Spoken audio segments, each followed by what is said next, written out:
এই অনুষ্ঠানটা আমার জন্য অত্যন্ত হৃদয় বিদারক। আমি যখন ওই বাচ্চা ছেলেটাকে পাশে নিয়ে দাদা সে বলল তার চোখটা নষ্ট হয়েছে, আমি যখন তার দিকে তাকালাম, ক্লাস 5-এ পড়ে না। এই ছেলেটা এই আন্দোলনে, ফ্যাসিবাদ বিরোধী আন্দোলনে, বৈষম্য বিরোধী আন্দোলনে এখানে যে বাবা এসেছেন কিছুদিন আগে, মামুনের বাবা, তারা জানেন না যে তার ছেলে কি কারণে শহীদ হয়ে গেল। আমি তাদের বাসায় গিয়েছিলাম গতবার,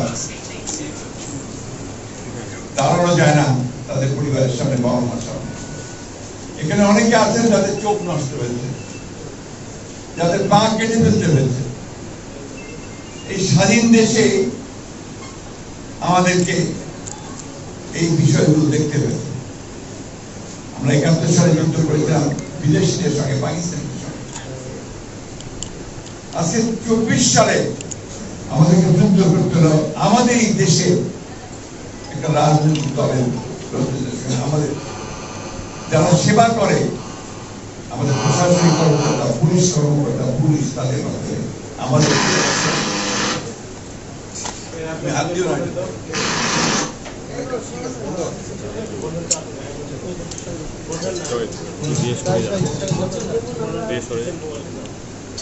আমি এখানে বেশি কথা বলবো না, কারণ আমরা সবাই জানেন কি হয়েছে না হয়েছে। আপনার সাংবাদিক যারা আছেন তারা দেখি ৪-৫ বছর আগে কি হয়েছে।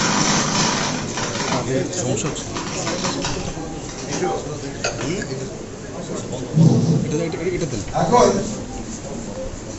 আমরা জানি যে আমরা একটা রাজনৈতিক দল, আমরা রাষ্ট্র ক্ষমতায় আমরা নাই। আজকে একটা ইন্টারিম গভর্নমেন্ট, অন্তর্বর্তীকালীন সরকার গঠন করা হয়েছে। সকলের সামনে দাঁড়ায় আছে, তারা চেষ্টা করছে অতি অল্প সময়ের মধ্যে এই সমস্ত বিষয়গুলোর বিচার করতে। অপরাধ এবং এই অপরাধের যিনি মূল হোতা শেখ হাসিনা, তার নির্দেশে এই হাজার হাজার লোকের প্রাণ গেছে। এই কয়েক বেশি মানুষ গুম হয়ে গেছে, আয়না করে নিয়ে গেছে, গুম হয়ে গেছে। আমাদের হাজার হাজার নেতা কর্মী হত্যা করা হয়েছে। ৬০ লক্ষ মানুষের মধ্যে মিথ্যা মামলা দেওয়া হয়েছে। এখানে যারা বসে আছেন একজন বাদ নেই যাদের বিরুদ্ধে ৪টা, ৫টা, ১০টা, ১২টা মামলা নেই।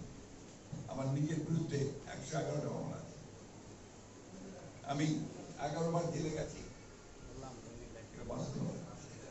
এরকম সবাই আমাদের দেশের খালেদা জিয়া ৬ বছর জেলে ছিলেন, অসুস্থ হয়ে পড়েছেন। আমাদের ভারপ্রাপ্ত চেয়ারম্যান তিনি আজকে মিথ্যা মামলায় সাজা প্রাপ্ত দেশের বাইরে অবস্থান করছেন। এরকম একটা দুটি কেস নয়, অসংখ্য কেস। আমার ঠাকুরগাঁয়ের সাধারণ মানুষ, কৃষক, যারা কোনোদিন আদালতের প্রাঙ্গণ পর্যন্ত দেখেনি, তাদেরকে নিয়মিত আদালতে যেতে হয়, জেলে যেতে হয়, জেলে ঢোকায়। প্রায় ৭০টার মতো মামলা এখানে আওয়ামী লীগ সরকার করেছিল। তাদের ৭,০০০-এর উপরে নেতা কর্মী আসামি ছিল। গত এই ১০-১২ বছর ধরে নিয়মিত কোর্টের কাছে এসে বিশ্ব হয়ে গেছে। কত ব্যবসায়ী তার ব্যবসা হারিয়েছে, চাকরি হারিয়েছে। ৯ জনকে হত্যা করা হয়েছে ঠাকুরের। এই বিষয়গুলো বারবার বলতে ভালো লাগে। আমরা পরিবর্তন চেয়েছি, আমরা নতুন সরকার এসছে, অন্তর্বর্তীকালীন সরকার। আমরা আশা করি তারা সঠিকভাবে বিষয়গুলোকে উপলব্ধি করে সিদ্ধান্ত নেবে। আজকে সেনাবাহিনীকে ম্যাজিস্ট্রেট পাওয়ার দেওয়া হয়েছে, ভালো কথা। তার মানে প্রশাসন ফেল করছে, তাই তো নাকি? তাহলে ম্যাজিস্ট্রেসি পাওয়ার দেওয়া হয়েছে মানে অন্যান্য কাজ করছে। ম্যাজিস্ট্রেসি পাওয়ার আমি মনে করি যে সেই সমস্ত এলাকাতে যাওয়া দরকার যে সমস্ত এলাকাতে নিয়ন্ত্রণের বাইরে চলে গেছে। কিন্তু যে সমস্ত এলাকাতে পুরাতে শান্তিপূর্ণ আছে, যেখানে রাজনৈতিক নেতা কর্মীরাই সমস্ত বিষয়গুলোকে নিয়ন্ত্রণ করছেন, সেইখানে এই ম্যাজিস্ট্রেট পাওয়ারকে আরো নতুন সমস্যা তৈরি করা সমীচীন হবে না, বুদ্ধিমানের কাজ হবে না। আমি তাই অন্তর্বর্তীকালীন সরকারকে অনুরোধ করব তারা বিষয়টি পুনর্বিবেচনা করবেন এবং কখনোই এমন কোনো ব্যবস্থা নেবেন না সামগ্রিকভাবে তাদের জন্য বুমেরাং হবে, দেশের মানুষের জন্য বুমেরাং হয়ে যাবে। আমি কথাটা স্পষ্ট করে বলছি, কারণ এটা আমার দায়িত্ব। বন্ধুগণ, আমরা 16 বছর 17 বছর ধরে আমরা ত্যাগ স্বীকার করছি, মার খাচ্ছি, গেড়ে যাচ্ছি, বিরোধ করছি, শুধুমাত্র এই ফ্যাসিবাদী হাসিনা সরকারকে সরিয়ে জনগণের সরকার প্রতিষ্ঠার জন্য। আমরা সবাই অত্যন্ত আশাবাদী হয়ে উঠেছি যে নতুন অন্তর্বর্তীকালীন সরকার তারা জঞ্জালকে দূর করে তারা দেশে এমন একটা পরিবেশ সৃষ্টি করবেন যে পরিবেশে সুস্থ উপায়ে সকলের অংশগ্রহণের মধ্যে দিয়ে একটা গ্রহণযোগ্য নির্বাচন হবে। সেই নির্বাচনের মধ্যে দিয়ে জনগণের একটা পার্লামেন্ট তৈরি হবে। সংস্কার আমরাও চাই। আমরা 31 দফা সংস্কার প্রস্তাব দিয়েছি 2 বছর আগে। আমরা বারবার বলেছি যে বিষয়গুলোকে ভালোভাবে দেখা উচিত হবে, কিন্তু এটা তো আমরা সরকারে না গেলে আমরা ম্যান্ডেট দিয়ে করতে পারবো না। তাই আজকে আমি অনুরোধ করব আপনাদের মাধ্যমে সরকারকে আহ্বান জানাতে চাই, সব দিক চিন্তা ভাবনা করে সামনে যেন সত্যিকার অর্থেই একটা গণতান্ত্রিক রাষ্ট্র আমরা দেখতে পাই, গণতান্ত্রিক ভাবে নির্বাচিত সরকার দেখতে পাই, পার্লামেন্ট দেখতে পাই, মানুষের উপরে অন্যায় অত্যাচার না হয়, আমার শিশুদের উপরে গুলি করে যেন তাকে হত্যা করে না হয়, শুধুমাত্র ক্ষমতায় থাকার জন্য সেই বিষয়গুলো নিশ্চিত করার জন্য যার যার সঙ্গে কথা বলা দরকার, ব্যবস্থা দরকার, তারা সেই ব্যবস্থা করে নেবে।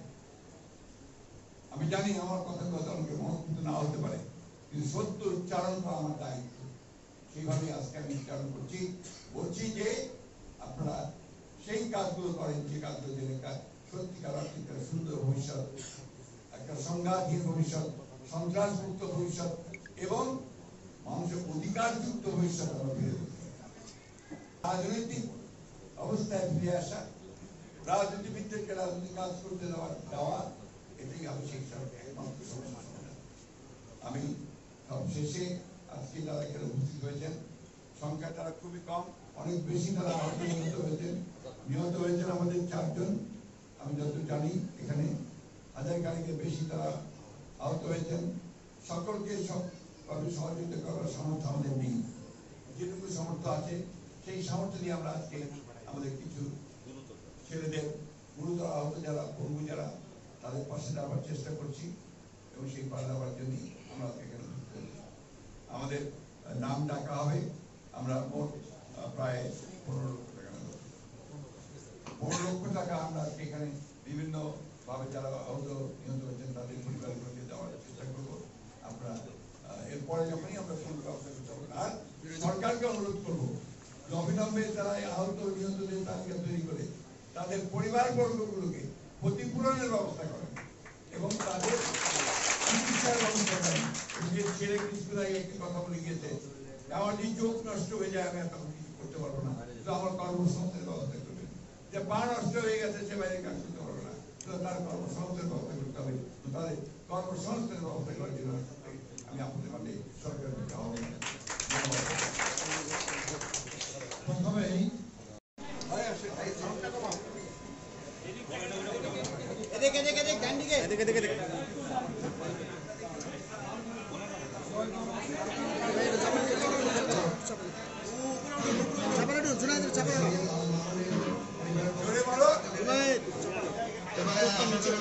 মোহাম্মদ শাহাদ পারভেজ গত আন্দোলনে আরেকজন শহীদ শহীদের পরিবারের পক্ষ থেকে শাহাদ পারভেজের পরিবারের পক্ষ থেকে তার মাকে এবং পরিবারের পক্ষ থেকে আসার জন্য অনুরোধ করছি। মাননীয় মহাসচিব স্যার হাত থেকে এখন সাহায্য গ্রহণ করছেন।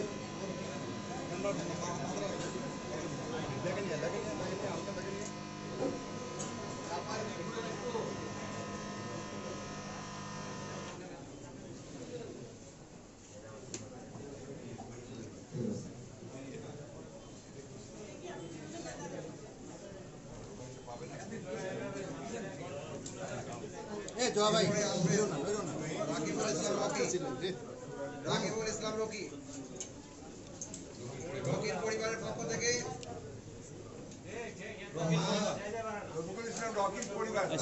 রাস্তাটা ক্লিয়ার করে রাখেন। মাকে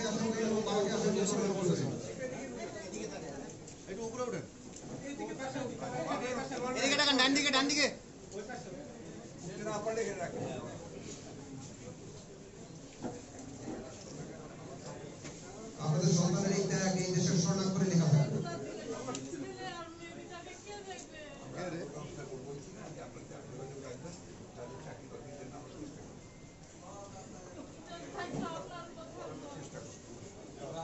এবার রায়হানুল ইসলাম, রায়হানুল পরিবারের পক্ষ থেকে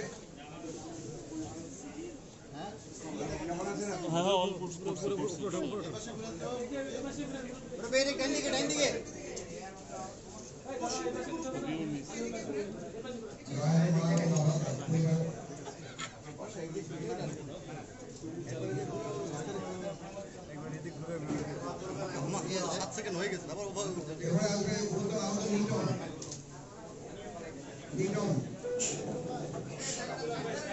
এরপরে আসবে সাগর।